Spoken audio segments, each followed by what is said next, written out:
nous emmène à Euskadi. Malen Sarasua se trouve à Biscaye, en Biscaye. Elle travaille à l'Ertiker et sur ce territoire, elle va nous parler d'une solution, d'un projet de valorisation de lactosérum appliqué spécifiquement au secteur du fromage, aux fromageries. Il s'agit de valoriser ce lactosérum qui est issu du lait de brebis afin de profiter ou d'exploiter un sous-produit qu'elle va nous présenter. Il y a beaucoup de fromageries qui génèrent ce produit, ce lactosérum, et ce lactosérum génère des problèmes environnementaux puisqu'ils sont très riches en matière organique.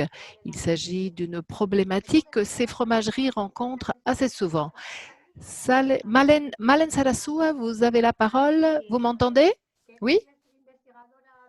Elle est chercheuse à l'EARTIKER, un centre technologique de recherche consacré au développement technologique, à l'innovation et qui est très spécialisé dans le secteur agroalimentaire, mais aussi dans les polymères, qui est un domaine aussi qu'ils recouvrent. Ils appartiennent au réseau basque de sciences et technologies et très spécifiquement, vous avez conseillé, Malène, les fromageries dans la recherche de nouvelles opportunités économiques et leur mise en œuvre. Vous allez donc nous présenter ce projet de valorisation du lactosérum.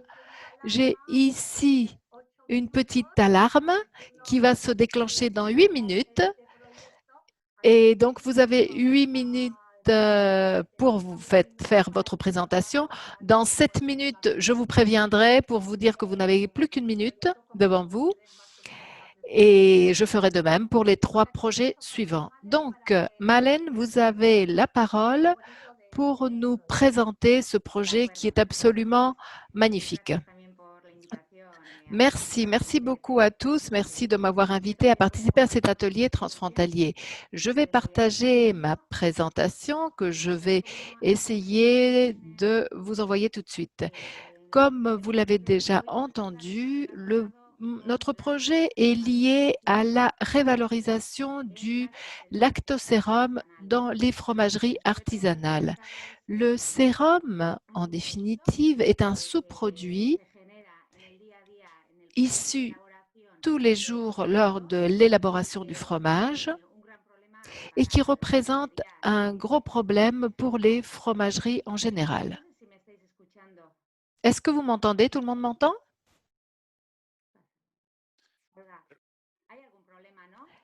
Je crois qu'il y a un problème. Non, tout le monde m'entend. Tout le monde vous entend. Malène, continuez, il n'y a aucun problème. D'accord. Le sérum est donc un sous-produit des fromageries artisanales qui est créé en grosse quantité et représente un problème environnemental. Ce n'est pas un produit toxique, ce n'est pas dangereux pour la santé des consommateurs, au contraire, mais il est très riche en matière organique et cette charge organique, riche en protéines, matières grasses, sucre, etc., eh bien, cause des problèmes environnementaux s'il est déversé directement dans les rivières.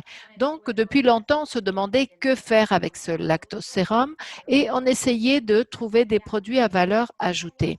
Il y a quelques années, donc, l'Agence de développement rural du canton était très sensible au problème et a mis en place un projet en partenariat avec des fromageries locales et une entreprise d'alimentation animale et nous a demandé, nous, en tant que centre technologique, d'étudier les éventuelles options technologiques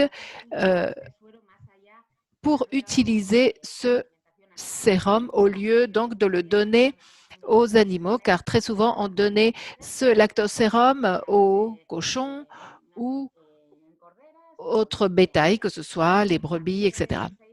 À partir de cette idée, donc la nécessité de trouver une solution à cette problématique environnementale, Nous avons fait une veille technologique et nous avons constaté qu'il y avait plusieurs idées ou plusieurs solutions à l'échelle mondiale. Dans les dernières années, on a mené beaucoup de recherches sur les options de réutilisation de ce lactosérum et les produits qui existent à l'échelle pharmaceutique, cosmétique et autres étaient nombreuses. Parfois, on utilisait le sérum complet ou une partie de ces ingrédients. Donc, on voit, il faut savoir qu'il y avait d'un côté les dérivés laitiers, comme lait fermenté, boissons de fruits, etc. Il y a aussi des produits obtenus par coagulation des protéines solubles qui apparaissent naturellement dans le sérum. Et pratiquement tous les pays du monde élaborent un produit à partir de cela, hein, que ce soit le fromage frais, en Italie le ricotta, etc. Donc, on a constaté que cette solution existait aussi. Dans certaines régions, cela a une certaine tradition, mais l'idée n'était pas parfaite pour nous car le lait frais allait seulement utiliser une partie du produit et non pas tout. Et aussi, il y avait d'autres options qui n'étaient pas appropriées pour les petites fromageries, car, par exemple, l'obtention de sauces, de produits de pâtisserie, de crème, de purée. Une petite fromagerie ne pouvait pas se diversifier et aller dans ce sens-là. Donc, nous avons écarté ce produit également. Une autre possibilité est de prendre le sérum, le séparer en différents ingrédients ou composantes et les vendre à une autre industrie agroalimentaire, que ce soit les laboratoires pharmaceutiques ou autres. Donc, il fallait séparer les différentes protéines, etc., pour un deuxième usage. Chez nous, cela était très peu probable, car les fromageries sont très petites, éparpillées sur le territoire.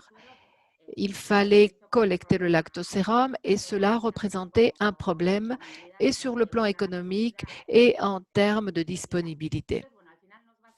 Donc, finalement, on a retenu les deux premières options qui étaient les plus viables pour nous et pour notre situation.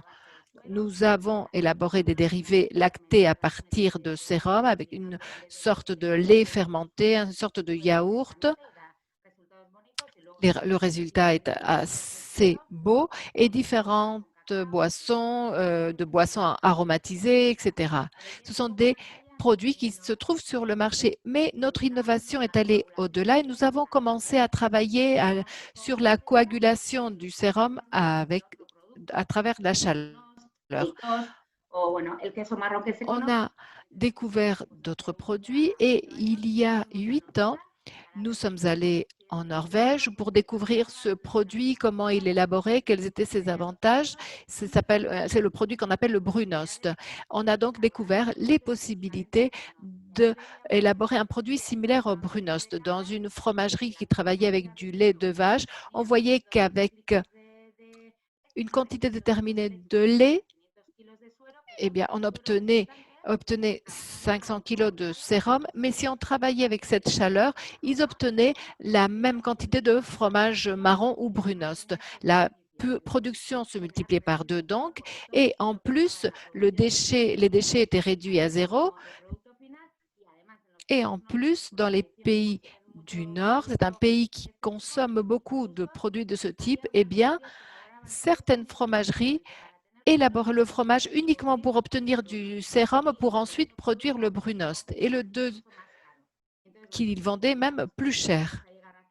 On a réalisé qu'on n'allait pas arriver à ce niveau-là car le produit n'était pas traditionnel, mais on a trouvé que c'était un produit intéressant qui pouvait être une référence pour développer un produit équivalent. Le Gashour, qui utilise 100% du sérum, eh bien, nous, on allait utiliser le sérum du lait de brebis car c'est le fromage traditionnellement produit ici.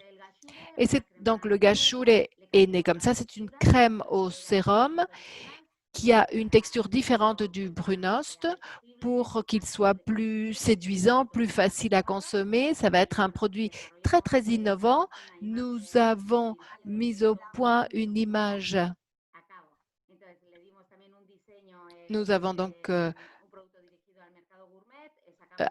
fait un produit qui s'adresse au marché gourmet avec différents parfums, à la cannelle, à l'huile d'olive.